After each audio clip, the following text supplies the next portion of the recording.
Bismillahir-Rahmanir-Rahim. Exposition of the Holy Quran. By Allama G.A Parwez. Sura 15. Al-Hijr. Bismillahir Rahmanir Rahim. Alif Lam Ra. تلك آيات الكتاب وقرآن مبين. 1. Says Allah, the Alim and Rahim, that these are the verses of the book, Quran, which is clear in itself. ربما يود الذين كفروا لو كانوا مسلمين. 2. That time is now approaching when those who opposed the Rasul will wish that they had accepted Islam. ذرهم يأكلوا ويتمتعوا ويلههم الأمل فسوف يعلمون. 3. O Rasul, leave them to themselves, to feast and enjoy and to beguile themselves, with vain hope. The time is not far off when they will realize how futile their hopes were. 102. 1. وما أهلكنا من قرية إلا ولها كتاب معلوم ما تسبق من أمة أجلها وما يستأخرون. 4-5. We have never destroyed any people except in accordance with the law of Mukafat, of which they were made aware beforehand. People are warned, given respite for a while, but when that term expires none can hasten or forestall the inevitable. 7. 34, 13. 38. وقالوا يا أيها الذي نزل عليه الذكر إنك لمجنون لو ما تأتينا بالملائكة إن كنت من الصادقين. 6-7. They say, O Rasul, O you to whom the message of warning has been revealed are undoubtedly a madman. If you really speak the truth, why do you not bring angels with you? ما ننزل الملائكة إلا بالحق وما كانوا إذا منظرين. 8. They do not know that Allah does not send down angels except when the time comes for the manifestation of results of the actions of the wrongdoers, and then no respite is given. إنا نحن نزلنا الذكر وإنا له لحافظون. 9. There is no doubt that it is we, ourselves, who have bestowed this Quran step by step, and it is we who shall see that it always remains preserved. ولقد أرسلنا من قبلك في شيع الأولين وما يأتيهم من رسول إلا كانوا به يستهزئون.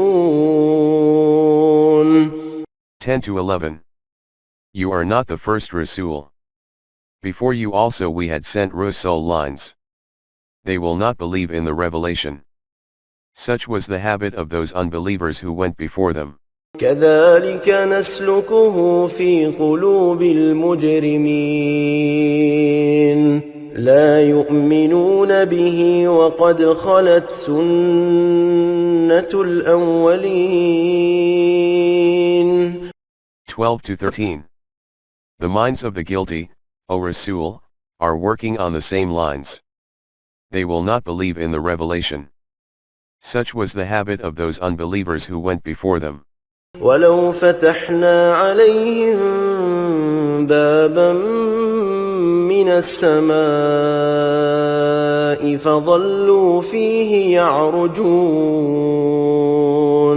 لقالوا إنما سكرت أبصارنا بل نحن قوم مسحورون. 14-15. They ask that if you speak the truth, why you do not bring angels with you. 15. 7. The fact is, even if we were to open a gate into heaven above them and they were to mount up to it, they will still not believe, and say, our sight is dazzled. Nay, we have been mesmerized. ولقد جعلنا في السماء بروجا وزيناها للناظرين. 16. As far as their claim, that some of the things as mentioned in the Quran can also be told by sorcerers with the help of astrology. Let them know that the position of stars is that we have set them like great constellations up in the heavens. When they shine, they look beautiful to the beholders. وحفظناها من كل شيطان رجيم. 17. And we have kept them safe from all the destructive forces. That's why the entire system in the universe is running so smoothly with order and discipline. This is the position of stars about whom they say that their movements influence human destiny. إلا من استرق السمع فأتبعه شهاب مبين. 18. Further, the position of such soothsayers is nothing more than a mere guesswork of theirs. Such guesswork could perhaps pass, when there was no light of knowledge, but after the divine revelation of the Quran this period is over. Now after every soothsayer, or sorcery, there are visible and illuminating verses of the Quran, which straight away unveil the reality. والأرض مددناها وألقينا فيها رواسي وأنبتنا فيها من كل شيء موزون وجعلنا لكم فيها معايش ومن لستم له برازقين. 19-20. The earth is also one of the planets which has been spread out and revolves nevertheless. 31. 10. Mountains are fixed therein and everything is caused to grow from it in a nicely balanced manner, and it provides sustenance for you and for those who do not depend on you for sustenance. وَإِن مِّن شَيْءٍ إِلَّا عِندَنَا خَزَائِنُهُ وَمَا نُنَزِّلُهُ إِلَّا بِقَدَرٍ مَّعْلُومٍ وَأَرْسَلْنَا الرِّيَاحَ لَوَاقِحَ فَأَنزَلْنَا مِنَ السَّمَاءِ مَاءً فَأَسْقَيْنَاكُمُوهُ وَمَا أَنتُمْ لَهُ بِخَازِنِينَ. 21-22. Means of sustenance are abundantly stored in the earth but may be taken out only in due measure. For instance, we send moisture-laden winds and rain pours down from them. This provides water for your drink. It was not possible for you to have stored all that in the earth. 56. 63-74. وَإِنَّا لَنَحْنُ نُحْيِي وَنُمِيتُ وَنَحْنُ الْوَارِثُونَ. 23. And it is we alone who give life and cause death, and we alone are the owner of what exists in the universe. وَلَقَدْ عَلِمْنَا الْمُسْتَقْدِمِينَ مِنكُمْ وَلَقَدْ عَلِمْنَا الْمُسْتَأْخِرِينَ. 24. The means of sustenance have been provided for all creatures. But amongst you there are some who capture more than your requirements, pushing others behind. وَإِنَّ رَبَّكَ هُوَ يَحْشُرُهُمْ إِنَّهُ حَكِيمٌ عَلِيمٌ. 25. When our Nizam-e-Rububiyyat is established, the gap between the classes will be eliminated and all will be gathered together. Allah is both wise and knowing. وَلَقَدْ خَلَقْنَا الْإِنسَانَ مِنْ صَلْصَالٍ مِّنْ حَمَإٍ مَّسْنُونٍ والجان خلقناه من قبل من نار السموم. 26 to 27. This truth has been narrated before through the story of Adam. 2. 30. Creation of man was initiated with a life cell produced by the combination of water and clay molded out of bleak loam. Before the earth was inhabited by human beings, there existed another creation called jinn, since extinct, which had the capacity to endure intense heat as it was created out of steam fire. وَإِذْ قَالَ رَبُّكَ لِلْمَلَائِكَةِ إِنِّي خَالِقٌ بَشَرًا مِّن صَلْصَالٍ مِّنْ حَمَإٍ مسنون فإذا سويته ونفخت فيه من روحي فقعوا له ساجدين فسجد الملائكة كلهم أجمعون إلا إبليس أبى أن يكون مع الساجدين قال يا إبليس ما لك ألا تكون مع الساجدين قال لم أكن لأسجد لبشر خلقته من صلصال من حمأ مسنون قال فاخرج منها فإنك رجيم وإن عليك اللعنة إلى يوم الدين. 28 to 35. Homo sapiens are the successors to that creation. Having passed through various evolutionary stages, life manifested itself in the form of human beings who were endowed with freedom of the will and choice. 2. 30. At that stage the Malaika were asked to bow before man. They did so, but Iblis did not and chose to be defiant. Iblis was asked why he did not bow. He said, I am superior to him. You have created me from fire and him of mere clay. Allah said, this cannot be a valid proof of your superiority. You should not have been arrogant. By being so you have degraded yourself and deprived yourself of my blessings forever. قال رب فأنظرني إلى يوم يبعثون قال فإنك من المنظرين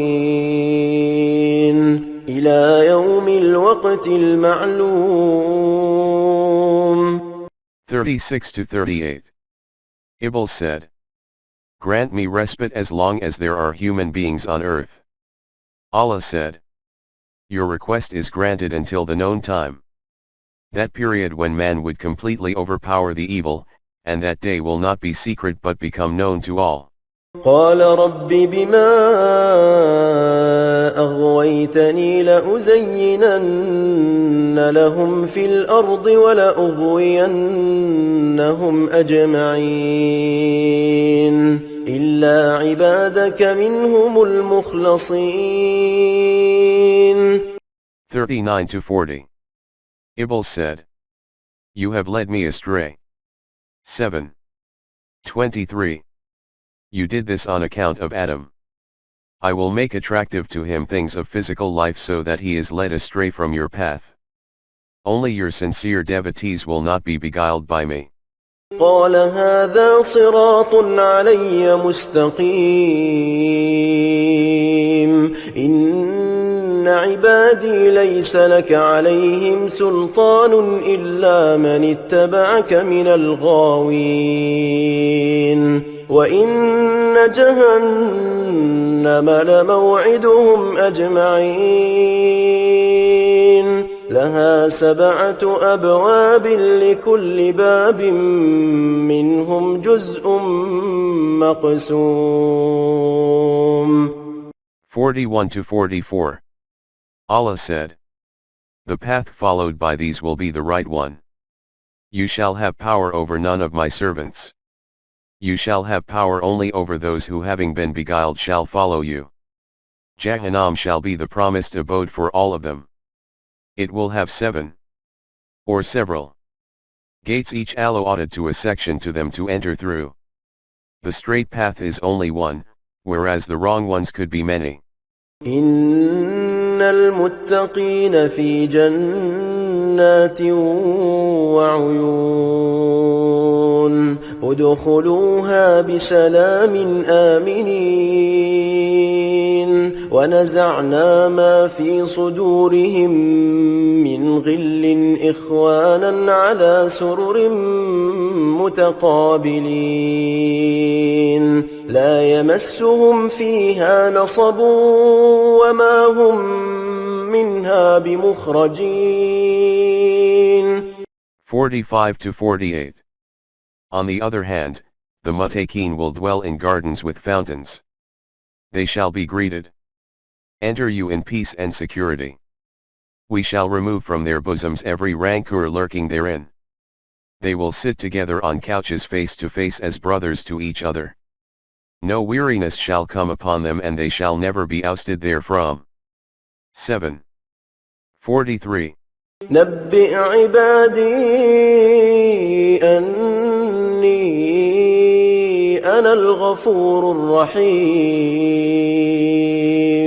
وأن عذابي هو العذاب الأليم ونبئهم عن ضيف إبراهيم. 49 to 51.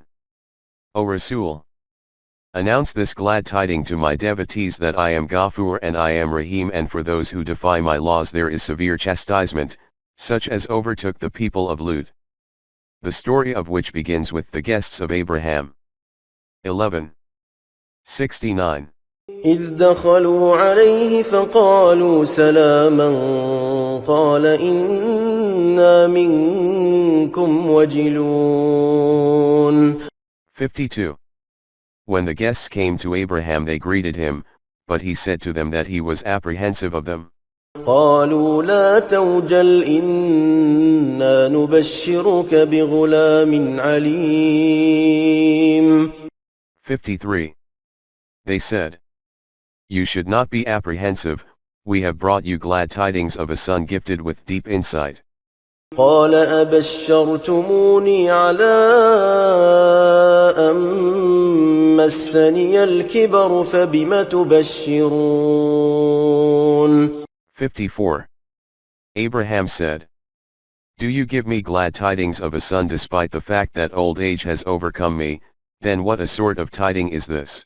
قالوا بشرناك بالحق فلا تكن من القانطين.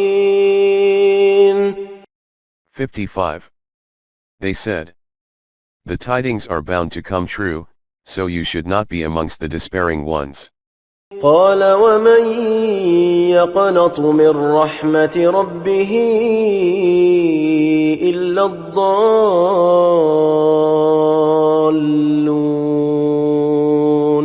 قال فما خطبكم أيها المرسلون. 56 to 57. He said, only those who have gone astray get into a state of despair. How can I be despair of Allah's rahmat? What I said was a normal human reaction to what you said, and not a denial of Allah's rahmat. 2. 260. Now tell me on what mission you have been sent. قالوا إنا أرسلنا إلى قوم مجرمين إلا آل لوط إنا لمنجوهم أجمعين إلا امرأته قدرنا إنها لمن الغابرين فلما جاء آل لوط المرسلون قال إنكم قوم ينكرون 58-62. They said, "We have been sent to a people condemned for their wrongdoings. The people of Lut who believe in Allah shall be rescued. As for Lut's wife, she will stay back and share the fate of the unbelievers." When those messengers came to Lut, he said, "You are a people unknown here." قالوا بل جئناك بما كانوا فيه يمترون وأتيناك بالحق وإنا لصادقون فأسر بأهلك بقطع من الليل واتبع أدبارهم ولا يلتفت منكم أحد وامضوا حيث تؤمرون 63-65. They said, "Yes, but we have brought for you the news of that catastrophe about which your opponents were doubtful. That will certainly happen and we speak the truth. Depart from here permanently in the dead of night. Send your people ahead and follow in the rear." 11:81.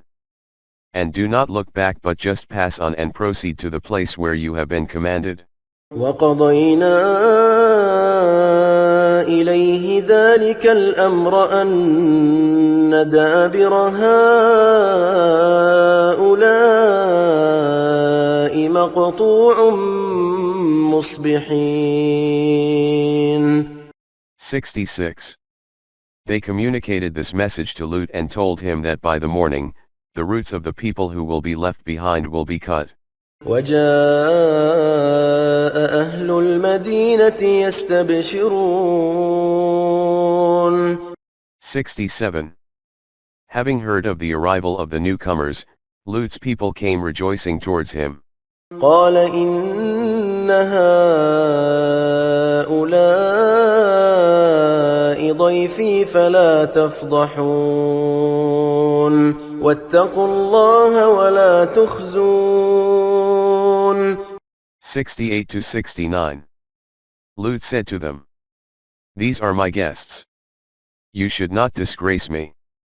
You should adhere to Allah's laws and should not put me to shame." قالوا أولم ننهك عن العالمين 70.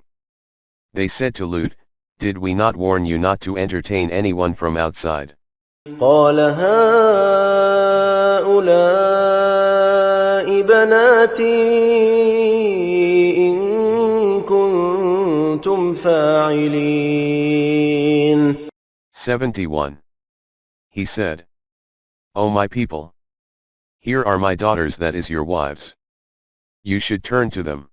لعمرك إنهم لفي سكرتهم يعمهون فأخذتهم الصيحة مشرقين فجعلنا عاليها سافلها وأمطرنا عليهم حجارة من سجيل 72-74. The messengers said to Lut, "By your life, what is the use of arguing with them? Don't you see that they are overpowered by their lust and behave wildly?" In short, chastisement overtook them by the break of day. Their dwellings were turned upside down and stones of baked clay rained on them. إن في ذلك لآيات للمتوسمين 75. In this story there is material for reflection for those who are able to probe deep into reality. وإنها لبسبيل مقيم 76. The ruined city of the people of Lut was situated on a frequented highway. إن في ذلك لآية للمؤمنين 77. Surely, in this lies a sign for those who believe. وإن كان أصحاب الأيكة لظالمين 78. Similarly, the people living in the woods, Median, were Zalimin. فانتقمنا منهم وإنهما لبإمام مبين. 79. We recompensed them for their wicked doings. Both these ruined cities may still be seen on the highway. ولقد كذب أصحاب الحجر المرسلين وآتيناهم آياتنا فكانوا عنها معرضين وكانوا ينحتون من الجبال بيوتا آمنين. 80-82. The people of Tamid rejected their Rusul similarly. We had given them clear directives but they turned away from them. They were a powerful nation and hewed out their homes in the mountains for their security. فأخذتهم الصيحة مصبحين فما أغنى عنهم ما كانوا يكسبون.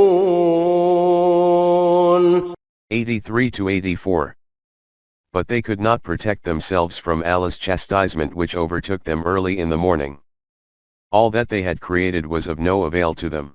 وما خلقنا السماوات والأرض وما بينهما إلا بالحق وإن الساعة لآتية فاصفح الصفح الجميل. 85. It is obvious from the history of the past nations that the universe has been created for a constructive purpose and every action which leads to destruction goes waste. O Rasul, the time of judgment of your opponents is sure to come. You have fulfilled your responsibility to communicate Allah's directives to them. Part with them in the most befitting manner. 73. 10. إن ربك هو الخلاق العليم. 86. This is being said by that Rabb of yours who has created everything with knowledge. ولقد آتيناك سبعا من المثاني والقرآن العظيم. 87. We have given to you directives in the magnificent Quran, and annals of history which repeats itself, in support thereof. 39. 23. لا تمدن عينيك إلى ما متعنا به أزواجا منهم ولا تحزن عليهم واخفض جناحك للمؤمنين وقل إني أنا النذير المبين. 88-89. Do not look wishfully at the various means of subsistence which we have given to your opponents, and do not grieve on their account. You proceed with your program and keep the Jama'atul Mu'minin under your protection and train them. Continue telling your opponents that you have clearly warned them of the consequences of their wrongdoings. كما أنزلنا على المقتسمين الذين جعلوا القرآن عضين. 90-91. These are the people who used to swear that they were on your side while, in fact, they opposed you vehemently. 5. 53, 9. 107, 14. 44, 16. 38, 68. 10. They also divided the Quran arbitrarily into parts and belittled it, propagating that it was nothing but mere fabrication, sorcery, or soothsaying, etc. فوربك لنسألنهم أجمعين عما كانوا يعملون. 92-93.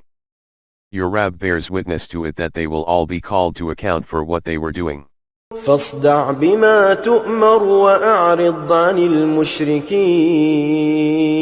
المشركين. 94. So, O Rasul, you proclaim openly and part with them as ordered and keep aloof from the mushrikeen. إن إنا كفيناك المستهزئين الذين يجعلون مع الله إلها آخر فسوف يعلمون. 95 to 96. We will suffice you against those who scoff at you and set up peers to Allah. They will see the results of their doings before long.